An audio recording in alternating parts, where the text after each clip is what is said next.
If anybody sees me near a boat they have the permission to shoot me. ऐसा sir Steve रेडग्रेव ने अपने 4th Olympics जो 1996 में हुआ था उसके बाद बोला था। सर स्टीव रेडग्रेव यूके के एक रोअर थे। पतवार से नाव चलाने वाले स्पोर्ट को रोइंग बोला जाता है और सर स्टीव रेडग्रेव ने 1996 तक 4 कॉन्जिक्यूटिव ओलंपिक्स जीते थे। उसके बाद वो रिटायर होने का सोच रहे थे, इसलिए उन्होंने दुनिया को बता दिया कि अगर कोई भी मुझे एक बोट के आसपास भी देखता है ना तो मुझे गोली मार सकता है। ऐसा बोलने के 24 घंटे बाद सर स्टीव रेडग्रेव को अंदर से एकदम ही हॉलो फील होने लगा। उनको लगा कि इस स्पोर्ट में मेरी जान बसती है, इसके बिना मैं कैसे रह पाऊंगा। उन्होंने अपना डिसीजन ओवरटर्न कर दिया। उन्होंने दुनिया को 48 घंटे में ये बताया कि मैं डेफिनेटली 5th ओलंपिक्स, मेरे लाइफ का कॉन्जिक्यूटिव 5th ओलंपिक्स जो सन 2000 में होने वाला है, उस पर पार्टिसिपेट करूंगा। उन्होंने बताया मुझे रिटायर नहीं होना है, जिस चीज़ को मैं इतना प्यार करता हूँ उससे मैं रिटायर कैसे हो सकता हूँ। ऐसा बोलकर उन्होंने अपने लाइफ के 5th ओलंपिक्स के लिए बहुत ही ज़्यादा मेहनत करनी फिर से शुरू कर दी और 5th ओलंपिक्स जो 2000 में हुआ उसमें रोइंग चैंपियनशिप में वो फिर से शान से गोल्ड मेडल लेके आ गए। माइकल फेल्प्स जो एक वर्ल्ड रिनाउंड स्विमर है, उन्होंने ओलंपिक्स में 28 मेडल्स जीते। माफ करना दोस्तों, कुछ कंट्रीज इतने मेडल्स नहीं जीत पाती। अगर हम हमारे कंट्री की बात करें तो हमारे भारत देश ने अब तक कुल 35 मेडल्स जीते हैं और माइकल फेल्प्स एक इंडिविजुअल ने 28 मेडल्स जीते थे। लेकिन उन्होंने ये मेडल्स 2 कॉन्जिक्यूटिव ओलंपिक्स में मेजरली जीते थे। अगर हम उसेन बोल्ट की भी बात करें तो उन्होंने मोस्ट ऑफ अपने मेडल्स 3 कंजिक्यूटिव ओलंपिक्स में जीते थे। लेकिन सर स्टीव रेडग्रेव की बात ही कुछ अलग है। उन्होंने 5 कंजिक्यूटिव ओलंपिक्स में 6 मेडल्स जीते थे। उन्होंने 24 साल के कंटिन्यूअस करियर में एक के बाद एक ओलंपिक्स खेले और एक के बाद एक जीतते गए। उनका वर्क एथिक जबरदस्त था। हम वर्क एथिक के बारे में स्पीचेस सुनते हैं, बुक्स पढ़ते हैं, लेकिन इस आदमी ने वो करके दिखाया है। सन 1992 की बात है। Year 1992 is the year which I am speaking about. Sir Redgrave ने हाल ही में अपना 3rd ओलंपिक्स जीता था। मैथ्यू पिंसेंट उनका रोइंग टीम में पार्टनर था, वो भी उनके साथ 3rd ओलंपिक्स जीते थे। लोगों ने बोला कि आप 3rd ओलंपिक्स तो जीते ही हो, 4th तो आराम से जीत जाएंगे, आपको चिल करना चाहिए। चिल करना चाहिए, ये सुन के सर रेडग्रेव का माथा खनक गया। फोकस्ड इंटेलिजेंस और डीप सेंस ऑफ पर्पस में बिलीव करने वाले सर रेडग्रेव ने ये सामने बोला कि चिल करना क्या होता है। आपको क्या लगता है 1st ओलंपिक्स में जिस स्पीड से हम चले थे, अगर उस स्पीड से हम ये 4th ओलंपिक्स में चलेंगे तो 5th भी नहीं आ पाएंगे। उन्होंने बोला कि दुनिया आगे बढ़ रही है और मुझे दुनिया से भी आगे बढ़ना है। दुनिया के लिए ये 1996 वाला ओलंपिक्स जो 4 साल के बाद आने वाला था वो एक नॉर्मल ओलंपिक्स होगा, लेकिन मेरे लिए वो 4th कंसेक्यूटिव ओलंपिक्स है जिसमें जीतने का चांस सिर्फ एक बार है। और इसके कारण उन्होंने अपनी जान लगा दी प्रैक्टिस करने के लिए for the 4th Olympics which was to happen in 1996। उनका एक ही मूल मंत्र था और यही मूल मंत्र मैं आपको दे रहा हूं, practice like no one is practising so that you can win like no one is winning. फिर से धीरे से रिपीट कर देता हूं, practice like no one is practising so that you can win like no one is winning. Sir Redgrave ने अपने 4th Olympics के लिए प्रैक्टिस करना ऐसे शुरू कर दिया जिसके बारे में आपने कल्पना भी की नहीं होगी। उन्होंने अपने सारे टीम मेंबर्स को एक के साथ बिठाया और उनको बोला कि चलिए एक सिमुलेशन प्लान करते हैं। उन्होंने बोला आप सारी वो चीज़ें लिखिए जो बहुत ही नेगेटिव है और जो हमें जीतने से रोक सकती है। आपकी कल्पना की कोई लिमिट नहीं है, बस आप लिख दीजिए। लोगों ने एकदम ऑकवर्ड चीज़ें लिखनी शुरू कर दी।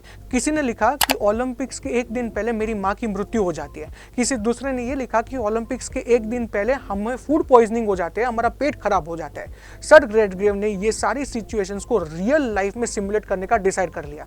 उन्होंने एक फ्यूनरल प्लान किया जिसमें और सब कुछ था एक्सेप्ट अ डेड बॉडी। उन्होंने अपने और अपने टीम मेंबर्स को ऐसा खाना खिलाया जिससे सबको फूड पॉइजनिंग हो गया और वॉमिटिंग होने लगी। इन सारी सिचुएशंस में वो रोइंग प्रैक्टिस को कंटिन्यू करते रहे और देखते रहे कि टाइम कितना लग रहा है, वो जीत रहे कि नहीं। ऐसे सिमुलेशंस करके उन्होंने अपनी टीम का मेंटल मसल इतना स्ट्रॉन्ग कर दिया कि चाहे कुछ भी हो जाए, 1996 में जो 4 साल के बाद ओलंपिक्स होने वाला है उसमें हमारी टीम रोइंग चैंपियनशिप डेफिनेटली जीतेगी। 4th ओलंपिक्स तो खत्म हो गया, 5th ओलंपिक्स की बात करते हैं जो सन 2000 में होने वाला था। पावर ऑफ विजुअलाइजेशन, ये कॉन्सेप्ट में सर रेडग्रेव बहुत ही बिलीव करते थे। उनके दिमाग में ये स्टॉन्च बिलीफ रहता था कि हम तो जीतने ही वाले हैं। उन्होंने अपनी टीम को ये बोला था कि we are going to cross the line first, रोज यही मूल मंत्र, till we win the 5th Olympics. और 5th ओलंपिक्स की अगर हम बात करें, 2000 के ओलंपिक्स की अगर हम बात करें, तो वहाँ सिचुएशन बहुत ही गंभीर था। जो सेकंड टीम आई थी इटली, फर्स्ट टीम सर रेडग्रेव की थी यूके की, सेकंड टीम इटली की थी, वो केवल 38 माइक्रो सेकंड से पीछे थी। ध्यान रखना दोस्तों, मैं सेकंड्स की बात नहीं कर रहा हूं, मैं माइक्रो सेकंड्स की बात कर रहा हूं। मतलब there was such a small line of difference, लेकिन सर रेडग्रेव के दिमाग में from the beginning of the race to the end of the race एक ही चीज चल रही थी, we are going to cross the line first. A strong work ethic, focused intelligence, deep sense of purpose, power of visualisation, ये कुछ ऐसे गुण थे जो सर स्टीव रेडग्रेव्स की सफलता के कारण थे।